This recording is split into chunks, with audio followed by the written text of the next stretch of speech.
a apropriação privada capitalista da terra no Brasil se faz fundamentalmente através da grilagem, o que significa dizer que o registro de propriedade da terra no Brasil é uma história de ficção. Bom, sou o professor Ariovaldo Umbelino de Oliveira, professor sênior da Faculdade de Filosofia, Letras e Ciências Humanas da Universidade de São Paulo.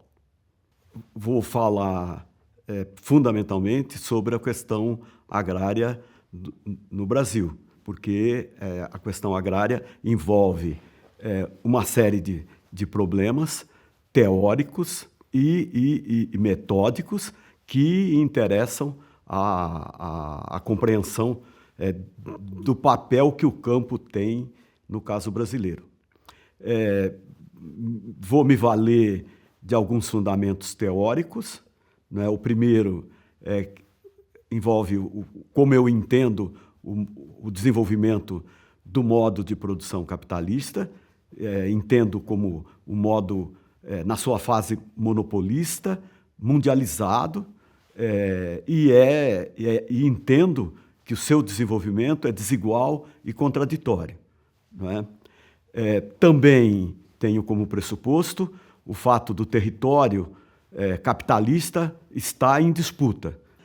E essa disputa revela a luta pelo território dos indígenas e dos afrodescendentes quilombolas, a luta dos camponeses e a apropriação privada da terra pelos capitalistas. Então, esses quatro grupos vão estar questionando a propriedade da terra, que no Brasil, é preciso ser dito, que diferente dos Estados Unidos, em que a posse é fundamento para se obter o domínio da terra, no Brasil, não. Isso significa dizer que o cidadão pode ser um posseiro 100, 200 anos, ele não adquire automaticamente, não tem direito sobre aquela terra. Se tiver um capitalista que tenha a propriedade, pagou os direitos que essa propriedade impunha, e mesmo nunca tendo pisado naquela terra, a terra é dele. Não é? E esse mecanismo é fundamental para se entender a luta que se trava pela terra no Brasil. Também o outro pressuposto é de que a terra é uma mercadoria, mas é uma mercadoria especial, porque ninguém produziu a terra. Então, ela tem um preço, mas ela não tem valor. Então, isso significa dizer que eu não posso utilizar as categorias que são empregadas para analisar o modo capitalista de produção, como para analisar a terra. Então, a terra ela tem um papel todo particular na formação da sociedade brasileira.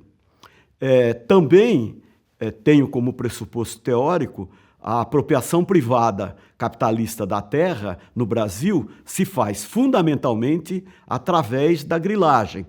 Não é? Então, levo em conta que a propriedade da terra no Brasil não tem fundamento. Ela pode ser questionada a hora que quiser pelos órgãos competentes do país. Isto quer dizer que a maior parte dos que obtiveram escritura pública, muitas dessas escrituras são falsas.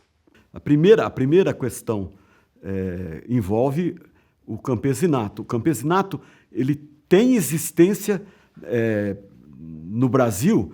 Se a gente tomar os censos que são feitos no Brasil de 10 em 10 anos, não é? E você verificar o que acontece com a população rural, ela cresce até um certo ponto e depois ela começa, até 1980, ela cresce e depois ela começa a cair. Você tem também um aumento progressivo dos pequenos estabelecimentos, um aumento dos médios estabelecimentos e um aumento dos grandes. No entanto, não é, no Brasil se entende que fala-se muito que o campesinato vai desaparecer, não é? Mas ele continua aumentando, não é? A verdade é essa. E quem são os camponeses no Brasil? Não é? São os assentados, sem terra, poceiros, parceiros, rendeiros, colonos, pequenos agricultores, faxinalenses, os caipiras, caiçara, geraizeiros, camponeses de fundo e fecho de pasto, não é? Que existe na Bahia, os ribeirinhos, os extrativistas, seringueiros, castanheiros, pescadores e retireiros do Araguaia, e etc. Quer dizer, há um número muito grande, porque no Brasil, em função de problemas que os camponeses tiveram na história, não é? Eles não puderam se afirmar como tal. Não é? Então, eles aparecem com esses nomes todos que citei anteriormente. Esse campesinato foi se fazendo no Brasil. Não é? Ele se fez com conflitos, não é? Canudos, contestado. Não é? São duas marcas de envolvimento dos militares, porque foram verdadeiras guerras contra o campesinato, não é? E em que os camponeses ganharam as primeiras batalhas, né, nesses dois conflitos. E isso gerou, no meio militar, uma posição de ujeriza com relação ao termo camponês. Essa é uma das razões porque não se usa o termo camponês no Brasil. Né? No Brasil e nos Estados Unidos. Não, os camponeses são chamados de agricultores familiares. Então, a primeira tese que nós vamos expor aqui é da existência social do campesinato na sociedade brasileira e sua reprodução social.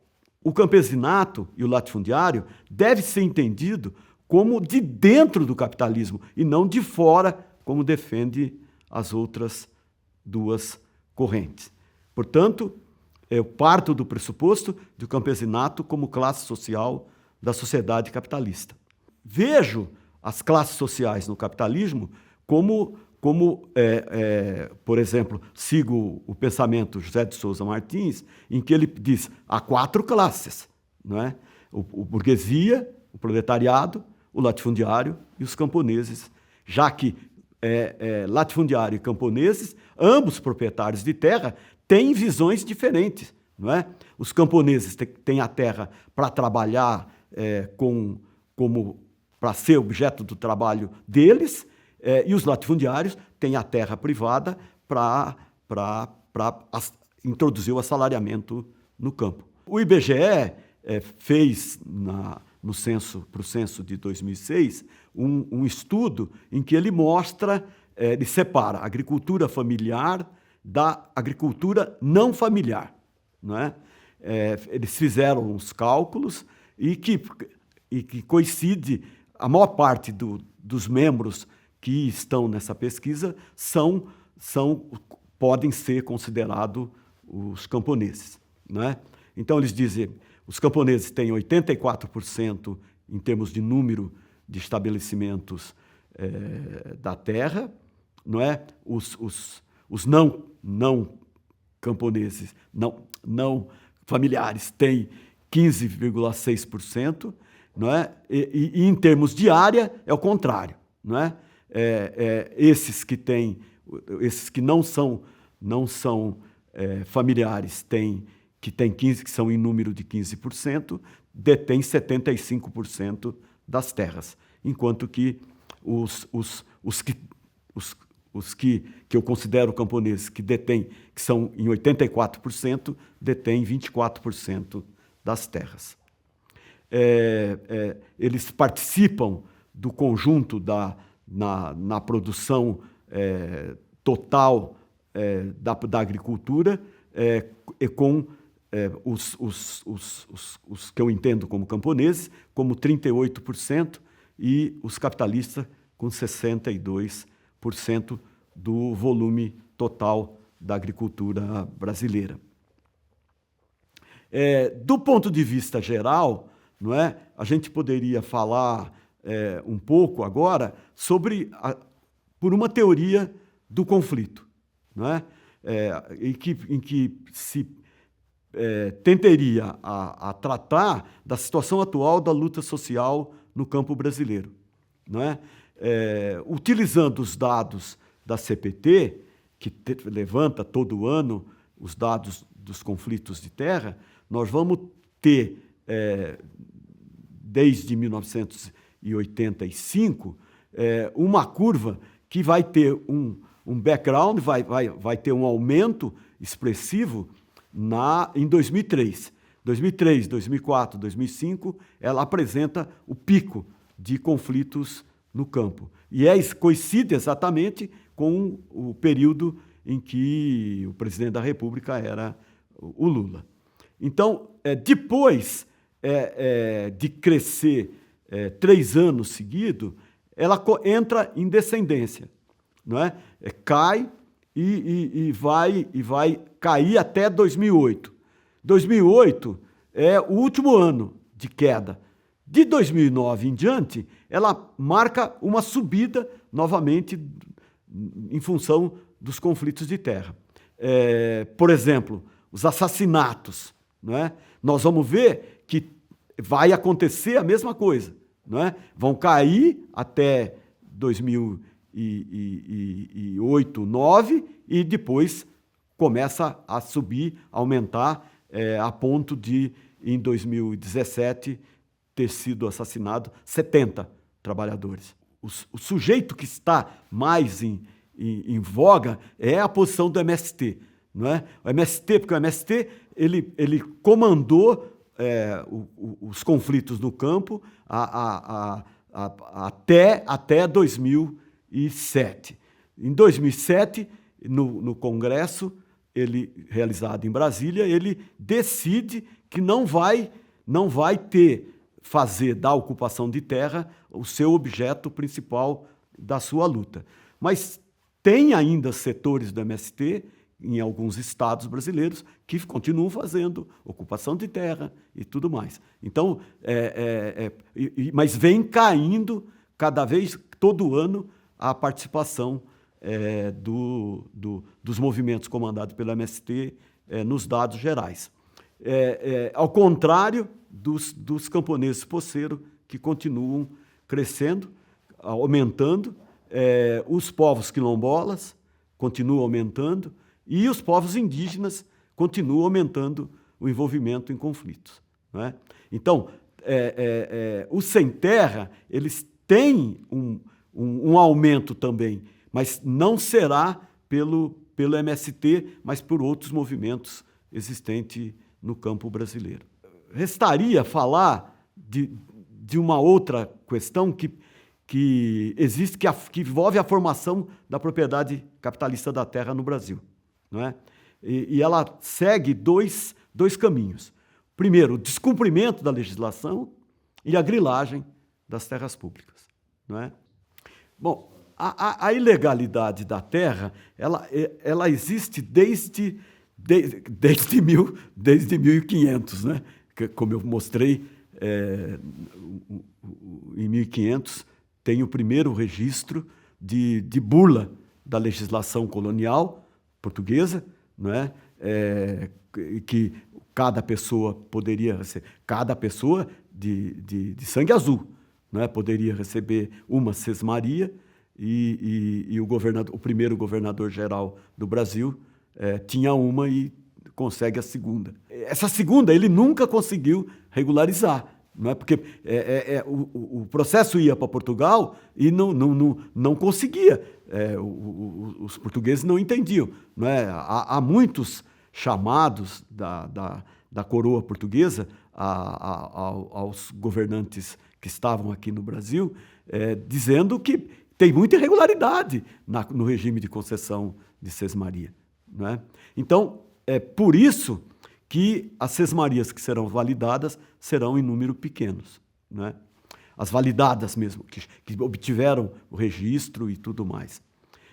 Mas a lei de terras garantiu o direito a legalidade de todas, né? Com a área que tivesse, né?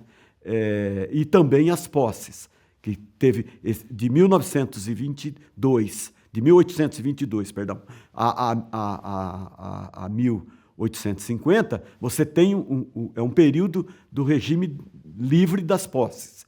Então, é o período em que todo brasileiro podia apossar de um pedaço de terra e reivindicar o direito pela lei de terras. Mas aí entrou um problema de que uma ala dos juristas aceitavam essa tese e outra ala não aceitava, não é? Os termos da lei de terra. Então ficaram brigando até 1930, quando Getúlio faz um decreto que a partir daí está sacramentado. A questão de terra só é considerado propriedade aquelas que têm o título lavrado em cartório de registro de imóveis, não é? Então, se tem a transcrição, tudo bem. Se não tem, aí começa a confusão. E é fundamental dizer o seguinte, que a propriedade da terra, ela pública, para passar para o privado, tem que ter um ato do governo que diz que passa aquela propriedade para o privado. Você pega a maioria dos registros imobiliários brasileiros, eles terminam, né, termina numa propriedade em que ele tem a posse. Mas a posse era proibida. Como é que diria? Então, é por isso que eu digo que a maior parte da legislação brasileira foi feita sempre para resguardar no passado, não é? Então, a lei de terra fez para resguardar o período anterior, depois proíbe a posse, as constituições estaduais fazem o mesmo procedimento, não é? E até 1930. De 1930 em diante, para o cidadão ter uma propriedade, ele tem que obedecer os critérios legais, não é? E é isso que não se consegue obter. O outro ponto refere-se à questão da regularização da posse e a questão do uso capião. E o uso capião, no Brasil, só tem sentido se realizado em terras que são propriedade privada, né? Mas no Brasil tem sentença de juízes que dá uso capião em terra pública, não é? E sabendo que tem legislação contrária a essa possibilidade de concessão.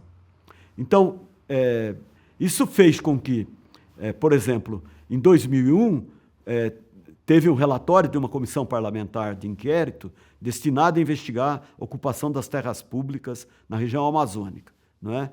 Então, eu destaquei um trecho desse relatório que diz o seguinte: chegando ao cúmulo dos casos de duas áreas registradas no cartório de Canutama, no Amazonas, a Fazenda Eldorado e a Fazenda Santa Maria, com uma área de 1,5 bilhão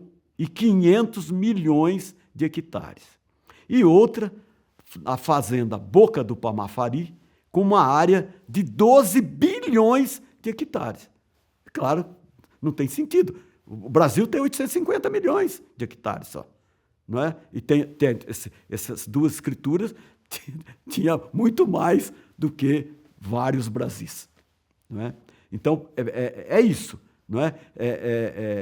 Os proprietários e os donos de cartórios não tinham sequer o cuidado de verificar a base legal e que envolvia a propriedade da terra no Brasil.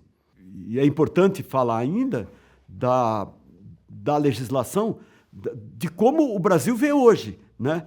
Ou seja, o que a Constituição de 1988 diz respeito à terra, não é? Então, ela diz, a terra tem que cumprir a função social, não é? Ou seja, não existe mais o direito pleno, não é? Que já existiu no Brasil, não é?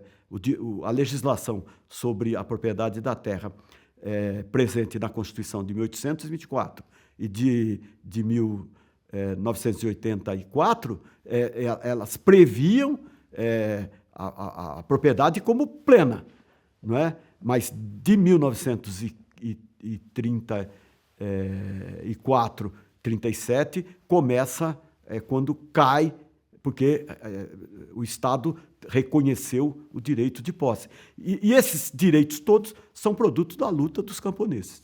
O grande proprietário, o médio grande proprietário, que são os proprietários capitalistas, eles vão pelo caminho mais prático, não é?